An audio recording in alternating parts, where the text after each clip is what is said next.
So standing nice and clean, keep your arms by your sides, and up to the ceiling, down to the floor, over to the right, and the left, ear to your right shoulder, ear to your left shoulder. Good, rolling your shoulders backwards. Make sure you're still standing 2 feet together, and circling forwards. Good, swinging your arms forwards and backwards. And arms up and down. And circling your arms backwards. When you do this, you're trying to keep your arms really straight, stretching your fingers, again keeping your feet together. And forwards. Really nice straight arms, stretch fingers. And if you can try one arm going forwards, one arm going backwards. And if you're really clever, you can do the other arm forwards and the other arm backwards.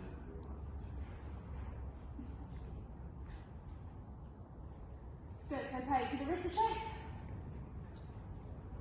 And bending and stretching your fingers. And circling your wrists. And then the other way. Good, one arm out in front. Hold onto your elbow. Put it across your body. Each of these stretches you want to hold for about 10 seconds each. And the other arm out in front. Hold onto your elbow. Put it towards your body. Try and keep your hips facing forward when you do this one. Don't turn the whole body, just your arm. And one arm straight. Bend your elbow. Hold your elbow. Push it down gently. Try not to be like this. Leaning forward, try and keep your head up. And other arm up nice and straight. Bend your elbow. Hold your elbow and push down. Again, try and keep your head up. Okay, feet apart now, hands on your hips. Nice big circles, round and round, really big movements. And round the other way.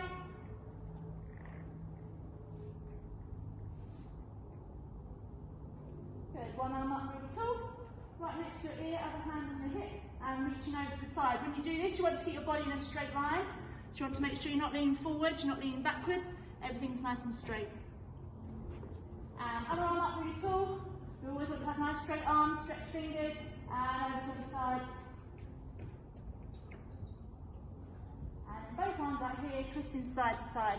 We'll be looking right round your head, so you're really twisting as far as you can.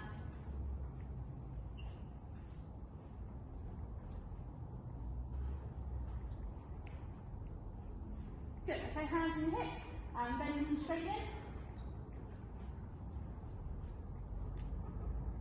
Try and keep your back nice and straight when you do this one. And up and down on your toes.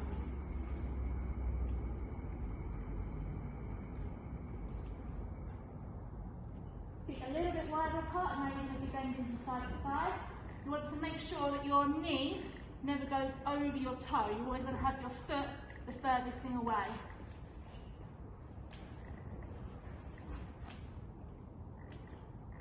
And then arms stretched out to the side, really nice straight arms, stretch fingers, opposite hand to opposite foot.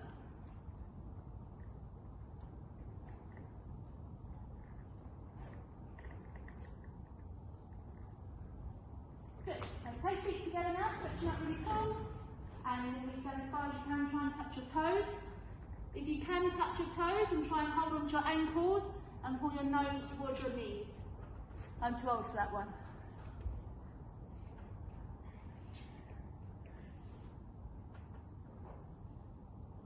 Good, sit down on the floor, give your legs a shake. Okay, you're going to start rolling one ankle. Make sure you use your hands for this. You want to hold on to your ankle, you want to hold on to your toes. And then really making the foot go around a nice big circle. If you're just doing this within its own range of motion, it's not actually doing anything. So use your hands. And change feet. Just as a good general practice rule, you should be sitting up with a really nice straight back when you do anything like this.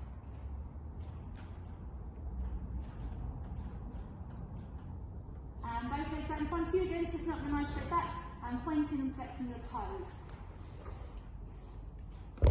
When you point and flex, you should be really pointing hard so that your heels come off the floor.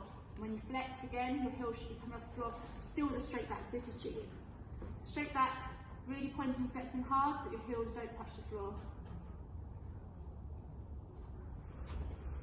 Okay, bring your feet in, hold your toes. One leg at a time, you're going to start walking them forwards as far as you can. See if you can get them all the way straight. And walk in again. This time, you're going to keep your chest on your legs. So only go as far as you can with straight legs. As far as you can, keeping your chest on your legs. You can only go here, and that's fine.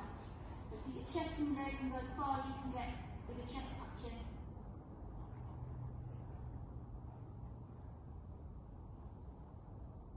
Good. And bring your feet into butterfly. Hold onto your toes. Little bounces first of all. And then using your elbows, push your knees as far down as you can, and then nose onto toes.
Hello, my name's JC. Today I'm going to be giving you some points and some tips on shoulder stands. A shoulder stand is an inverted balance on your back.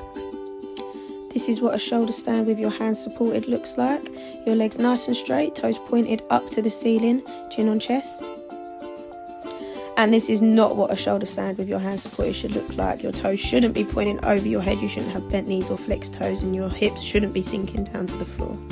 This is a shoulder stand without support, so your arms are flat on the floor by your ears, and again your toes are pointing up to the ceiling. And this is not what a shoulder stand without support should look like. Your arms shouldn't be up in the air. As you can see, the hips are not pushed up enough and your toes shouldn't be over your head. With shoulder stand, it may be because you need to work a little bit more on your abdominal muscles. So here are some things that can help you with that. So this is a plank.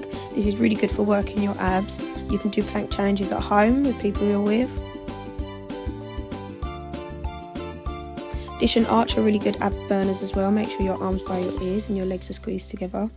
The next two are going to help you get your hips up into your shoulder stand if that's what you're struggling with. Sometimes your pets try and get involved. But hold on to something sturdy behind you and you're going to lift your legs up nice and straight and try and push your hips up in the air. Make sure you're lifting them right up and your legs aren't going over your head. Your toes are pointing up to the ceiling. Once you've got the hang of that, you can sit in pike and rock onto your back. And try and lift your hips up slightly just at first. Then once you get the hang of it, try and get them a little bit higher. And then once you're in the position, you feel like you can get your elbows flat on the floor and put your hands in the position to support your hips up. Once you've got the hang of the shoulder stand, you can try it in tuck, in pike,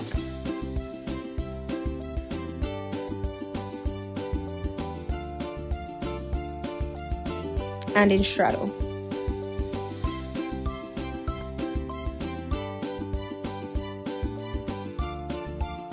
So this next one is especially helpful if you're working more advanced tumbling. So it's a candlestick roll tuck jump. It not only really burns your abs and is good for your leg muscles, but you get a perfect layout shape when you hit that shoulder stand without hand support. Also, it's a really good cardio workout. Lastly, I've set a toilet roll shoulder stand challenge. We're letting you flex your feet for this. So you need someone to balance a toilet roll on your feet and you need to slowly try and use your muscles to try and lift your feet up into a shoulder stand. Make sure your legs are up to the ceiling. See if you can balance the toilet roll on your feet. And if you can, get all the way down as well. As you can see by these many failed attempts, if your legs are going over your head, the toilet roll will fall off. This is also the wrong shape for a shoulder stand, so make sure your legs are going up to the ceiling and it'll be a lot easier to do. Remember to send in any photos and videos of any shoulder stands that you do.